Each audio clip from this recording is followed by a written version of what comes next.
প্রত্যেক বছরের ন্যায় এই বছরও আমরা একজন মাছ চাষিকে সাক্তার ব্লকের থেকে আমরা পুরস্কার প্রদান করছি।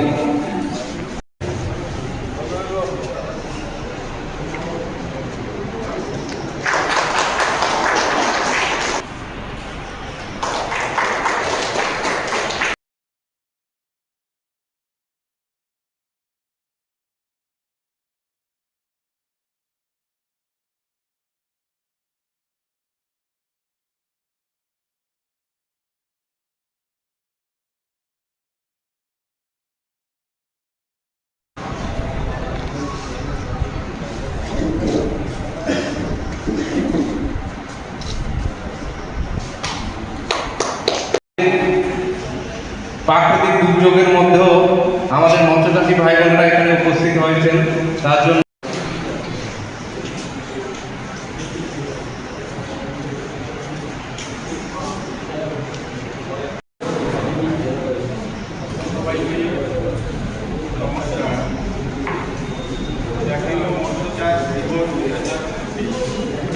সম্মানিত জনপ্রতিনিধিবৃন্দ, বিশিষ্ট সমাজসেবীবৃন্দ, মৎস্য চাষী ভাই ও বোনেরা, উপস্থিত সকলকে আমার আন্তরিক শুভেচ্ছা এবং স্বাগত জানাই। মৎস্য বিজ্ঞানের অন্যতম অগ্রদূত ডক্টর হিরোলাল চৌধুরীকে, যার যুগান্তকারী গবেষণা আধুনিক ভারতীয় মৎস্য চাষের ভিত্তি নির্মাণ করেছেন।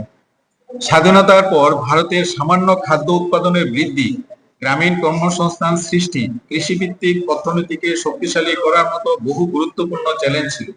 সে সময় মৎস্য চাষে মূলত প্রাকৃতিক প্রজননের উপর নির্ভরশীল ছিল। বর্ষাকালে অনুকূল না হলে পর্যাপ্ত মাছের পোনা পাওয়া যেত না, ফলে উৎপাদনের অনিশ্চিত থাকতো, চাষিদের আর্থিক ঝুঁকি পেত। দেশের বিস্তৃত জল আমরা যেমন ডেবা ডোবা সেগুলাকেও সংস্কার করে, যাতে সেটাকে আমাদের মৎস্য দপ্তরের উদ্যোগে সেগুলিকে আরো সুন্দরভাবে নিজেরা সরকারের সহযোগিতা সেগুলি করে, যাতে কৃষকরা যাতে আয় করতে পারে, উপকার হতে পারে, সেই দিকে আমাদের সরকার এবার প্রচেষ্টা আমাদের চলছে। যার কারণে এবার প্রচুর সংখ্যক বিভিন্ন নালা দেবা দুবাকে সংস্কারের মাধ্যমে যাতে মৎস্য চাষ, যারা মৎস্য চাষ করে থাকেন বা নিজেদের এরকম ছোট ছোট জল যেখানে সংরক্ষণ করা যায়, সেটাকেও সিজনাল আমরা যাতে মৎস্য দপ্তরের সাহায্যে যাতে বিভিন্ন ভাবে সুযোগ সুবিধার মাধ্যমে সেগুলি যাতে কিছুটা হলেও উপকৃত হয়। যার আমাদের রাজ্যে আমার পূর্ব বক্তারা বলেছেন এখানে প্রচুর আমাদের লং তরাই কাচ্চি গানের সর্ষে তেলে টেস্ট, যে খাবে সেই বলবে লং তরাইবে, লং তরাইবে।